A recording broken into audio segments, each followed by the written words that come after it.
This is Pete Moore on Halo Talks. We are doing a follow-up interview / commercial on the need for the athlete book into the Halo sector.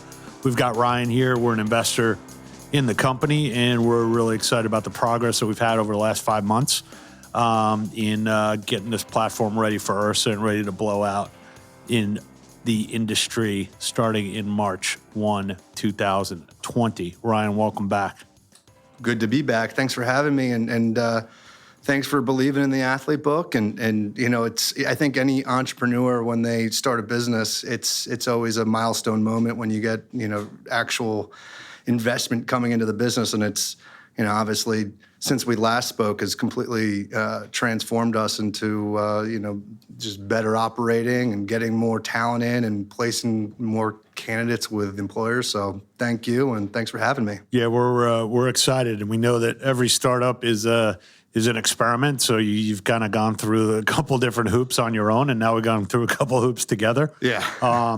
But some of the inbound traffic that you're getting from companies like Amazon, Tesla, JP Morgan, Yelp, Mass Mutual. Now what we're trying to do is get all these athletes jobs in the health and fitness industry. So, we're excited about where it's going, and it takes time to build the platform to do that properly. Yeah, I'm so excited about this. So I don't know if you know, but we signed Crunch Fitness onto a pilot deal, and, the fitness industry is so conducive, so compatible to our audience, our demographic. I mean, if I was an owner of a gym and I want to, have trainers or salespeople or membership folks, I mean, what better kind of look and feel would you want than a college or a former college athlete? So really excited to be working with Crunch Fitness. And, leading up to URSA, one of our goals was, let's get the athlete book, more in with the fitness industry. And so excited that you invited me out to URSA, and, looking forward to meeting fitness companies and brands out there and see if we could help them with their talent needs. Yeah, I mean, there's definitely a big pain point. I know a lot of boutique operators and health club operators are always looking to try and refill their bench. They're posting ads up on Indeed. They're posting ads up on Craigslist. They're doing referrals with their current employees to try and get their friends. So it's definitely a huge pain point. And, once we met, I guess it was almost a year ago now, this makes total sense to be the recruiting engine and platform of choice in the sector. So you want to talk a little bit about how it works and how seamless and easy it is to get going, and then kind of go forward and what we're piloting now with Crunch? Yeah, I mean, and it'll be really interesting to talk to us at URSA after we've had a few months under our belts. But, ultimately when a client comes on, with any client, we get the full team on board, and we get a deep understanding of their culture, what they're looking for, like what is the right talent. And then we kind of tweak our algorithms and our targeting approach and copy what their employer brand messaging is, bring that over to our site, and then start to introduce it to the market. And we'd like to take an educational approach to build up a pipeline so that our clients that are coming on board, it's not so much of the reactive recruiting. Like when you are all of a sudden down trainers or down sales folks, then you have to pump more money into Indeed. And, those prices could go up to $2,000, $3,000 a month. So, ultimately we're looking at creating an employer brand for the fitness industry, getting them in touch with this athletic demographic and educating them. So even when they're freshmen, sophomore, juniors, they're learning about this fitness industry. They're starting to raise their hand saying, yeah, this is an area I want to go into. And then putting those certifications in front of them earlier on, educating them on what those certifications can be. And then when they graduate, now they're hitting the ground running, and they've got a little bit of understanding and exposure to that. And, from the employer, so not being as reactive, just taking more of a proactive recruiting approach in terms of growing up that grassroots level of talent for your brand. We've kind of gone back and forth, like what is the right price point at the fitness level? And I think it's something that's been a little bit fluid within this industry. But, we're looking at an early beta on fitness at $199 a month per club. And that, will get the branding and the targeting and the candidate flow coming in. I think it'll be a better return on investment than maybe going with one of the more traditional job boards.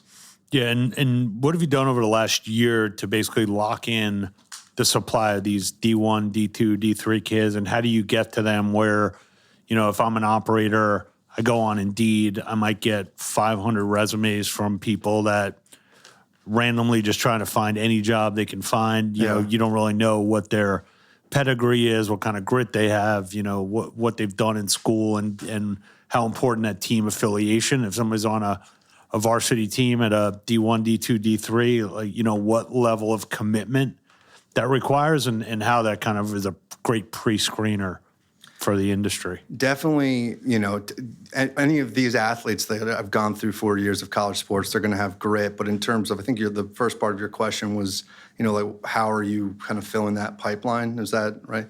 So that's definitely a multi-prong approach, right? I mean, one, it really helps that we have some really well-known, recognized brands. So, we offer virtual hiring events for these types of employer brands. So, athletes that are interested in working at Amazon in the area manager role. And then we have a distribution in our database right now of 62,000 college coaches. So what's really cool about that is, like, if an employer comes and they want to target a specific region, coach, gender, I shouldn't say coach, I should say sport, we can be hyper-targeted on the messaging that we put in front of them from an email perspective. And our, when you look at average open rates generally being hovering around the 15% mark, because we're not trying to sell the coach on anything, our open rates are they hit as high as 65%. So we get this massive response. And then NCAA studies have shown that college athletes, their number one influencer in their life at the time, it's not their mom and dad, it's not a teacher, it's their coach, right? I mean, They want to get on the field, they want the play time. So when coach says, hey, this is an opportunity you should take a look at, they respond. So that's one of the multi-prong approaches. I mean, the other thing is that we actually have a user engagement team. So we do have traditional recruiters. We like to look at it as this. I mean, automation will take you so far, but eventually there's a drop-off point. And when a candidate goes through and they keep on saying, taking that lead magnet of, it could be like the top 3 things you should look for if you're interviewing for a job at Crunch or, in-place company. We report those analytics back to the employer saying, hey, this is how many athletes were interested in that. And once you get to a certain point where they're like, this subgroup of athletes is really interested in this brand, that's when our candidate engagement team will come on and do some engagement with them and kind of close the deal. Got it. So Syracuse, I know, is one of the schools that you got on the system, and you got a lot of their athletes seeing these jobs. What kind of information are you getting from them? Are you finding out where they want to work? Yeah. Either as an intern or after, and how targeted are you able to get? Really targeted. I would go out there and say that in terms of not recruitment marketing, but recruitment sites, we capture probably more data points than I know of. And I used to do vendor management at JP Morgan Chase for this type of stuff. When they first come in, we say, hey, welcome to the athlete book. Great job on getting in. Your next step is to get to base camp. So it's their journey to base camp. And what that means is they take a personality assessment. We use a third-party vendor product that quickly captures their most dominant traits and their weakest traits. And we do some programming and education on that afterwards. But then after they do that, they fill out a genuine resume profile. So between that and the registration, we're capturing year of graduation, major, cultural orientation, if they want to give that to us, which most of them do, and then their preference in terms of which city they want to work in, or if they're open to moving around. So along with the 150, personality points that we capture at that career discovery stage, then we then get the traditional, job application data that our users give us upon entering into the system. So what if some of the companies, not necessarily Halo Fitness related, but some of the larger corporations, when they've done some work with the athlete book and have gotten a set of candidates, what are some of the responses that they've had, and how excited are they about, the talent pool that we're able to deliver through this platform? I think what the employers are most excited about is just after they have that onboarding call with us, how little time they actually have to put in to get the pipeline of talent that they were looking for. If we do a virtual hiring event, because we're so targeted And because we inform them on the employer, on the job leading up to the event, by the time the actual event happens, it's like, well, this candidate knew what we were about, and where they were asking intelligent questions that, a traditional job fair you may not see because you just have kind of candidates roaming from booth to booth. So like in a virtual online hiring setting, they're coming in only really to talk to that employer, or maybe talk to 3 potential employers that fit into one niche industry space. What is that when you say doing a virtual hiring event? What is that? What's actually happening? I know I should probably explain that because not a lot of here people. you are. You got it now. Here's your chance. This is it. So a virtual hiring event is one of the opportunities that you have with the Athlete Book as an employer when you come on as like a basic member. And it also, you can do it from a pricing standpoint a la carte. So you can try it out. But ultimately what it is we set up, we look at your employer branding, we create a virtual booth in our event, and then we promote the event to your target demographic. So if you're trying to increase Black and Hispanic female applicants, then maybe we promote this event of yours only to female coaches that coach at historically Black universities. And then, all of a sudden you've got, 95 applicants that know about what you're hiring for and they fit in your targeted demographic. But once the event actually starts, the candidate gets dropped into like this virtual experience. As long as they have a Wi-Fi, they're able to learn, apply, which they could actually do before and after the event, but then they can elect to have a private one-on-one conversation with a campus recruiter or a recruiting rep or whoever, and that's a private chat. And so... And is that video or is that text message? It's chat-based. It's chat-based. The employer has the ability to end the chat at any time, and they could have kind of multiple chats going off at once.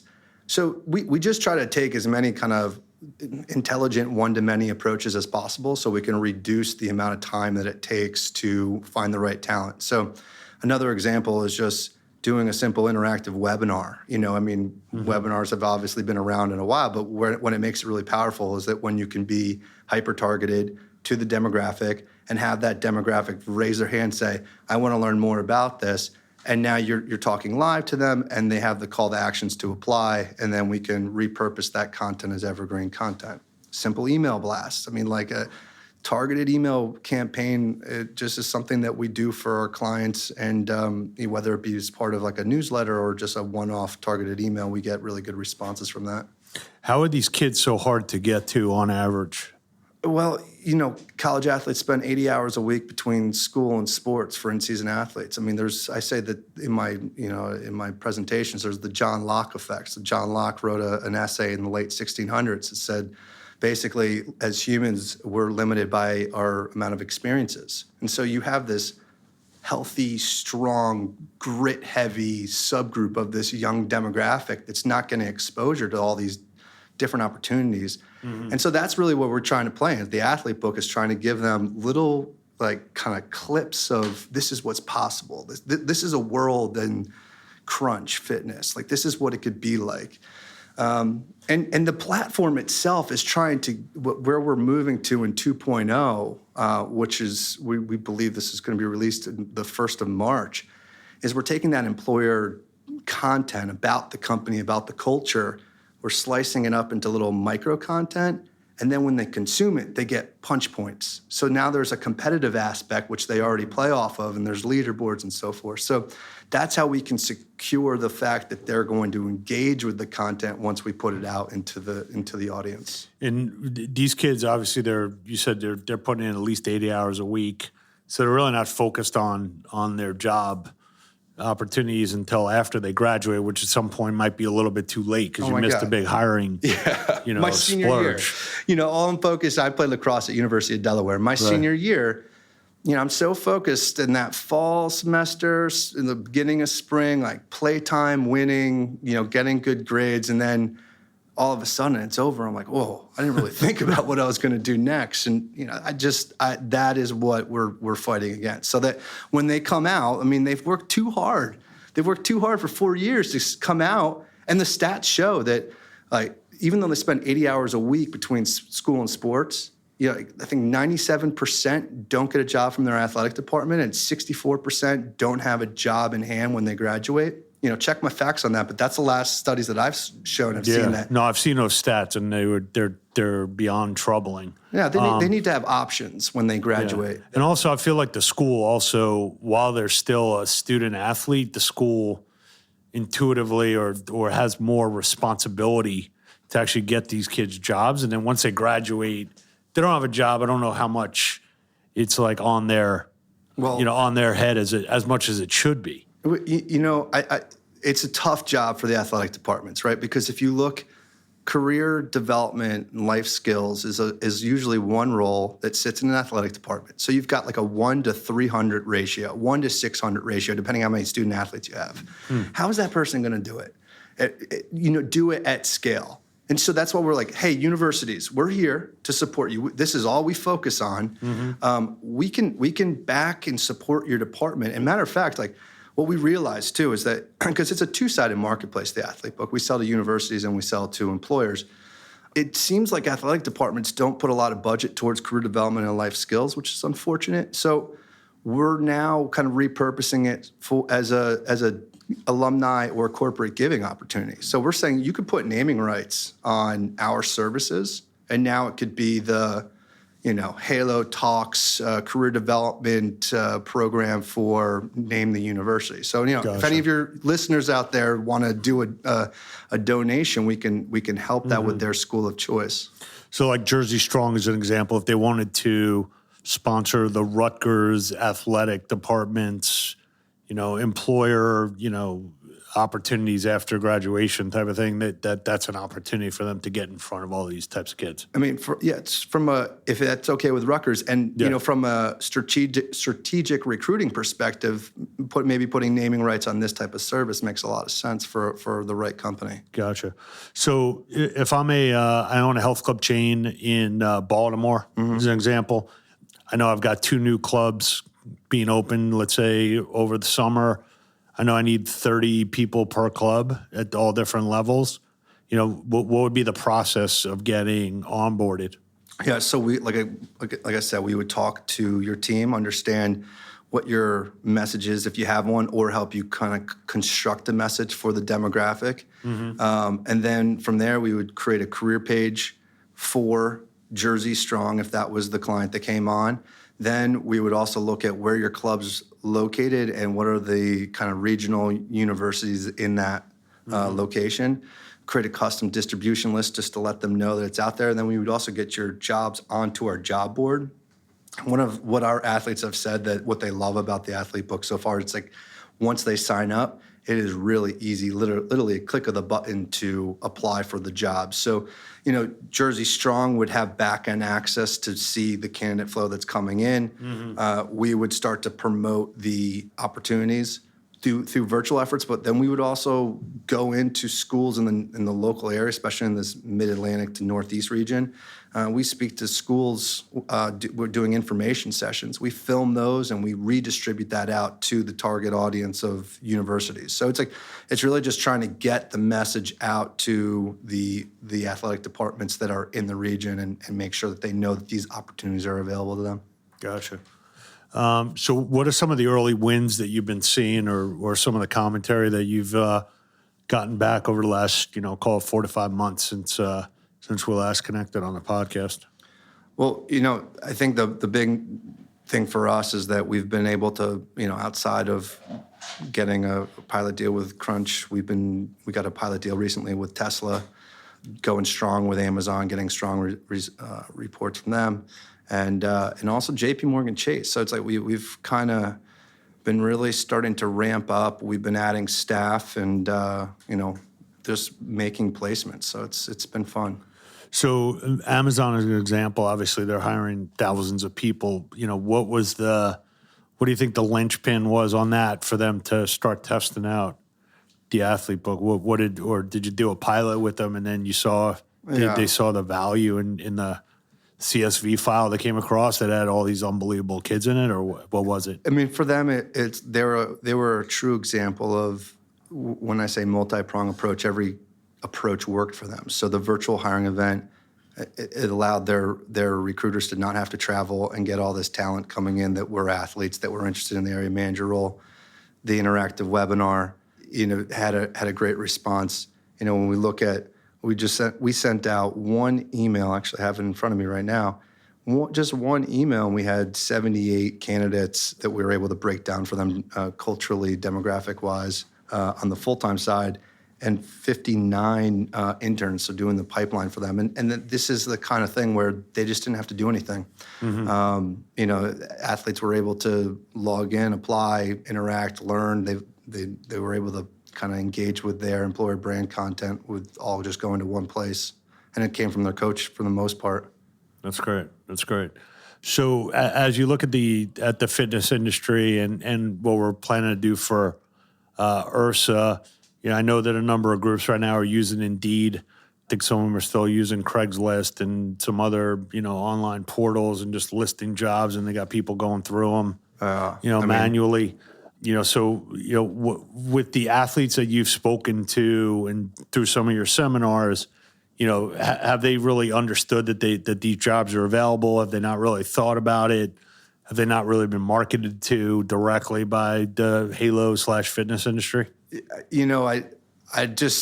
think that unless they're actively looking for internships, which oftentimes they're not, or it really has to be put right in front of them, I don't know if they're going to be going to Indeed. And, so I often find, like, when we go and when I actually get boots on the ground and I can look in the eyes of the athletes after we do some identity career discovery workshops with them, it's just talking to them about our employer partners, and it's like, they didn't even think about that. And like, that's the best thing. That's the best thing. When you see that, it's like, right. I didn't even think. And it's cool for me to be able to see that in their eyes, but knowing that those messages are going out kind of on a national level, I wish I could kind of, and the amount of emails that I get back or messages I get back from the athletes going, this is so cool, or coaches going, I wish I had this when I was an athlete. Right. It's gratifying because I just don't think that I just don't think and the NCAA wouldn't love hearing this, but I don't think that it's career development and career opportunities is as much of a focus as it should be. Because I'm seeing it. Every day. Great. All right. Well, we're looking forward to sharing the platform with everybody at URSA. Obviously, everything's up and running. theathletebook.com/Halo Jobs. We are open for business. We've got athletes to staff inside of your teams, and looking forward for a big coming out party in March in San Diego. I can't wait to go to San Diego. The only thing I'm afraid about is every time I go out West Coast, I always think there's going to be an earthquake. Well, let's knock on wood and hope that the earth will shake only with jobs. Knock on wood, the earth's going to shake with jobs. And honestly, I will be out there, and anybody that wants to meet in person, I'd love to meet, or if you want to set up a meeting ahead of time, again, just go to theathletebook.com/Halo Jobs. And we are going to be at the Omni Hotel for 4 days at URSA 2020. See you there. All right. Take care.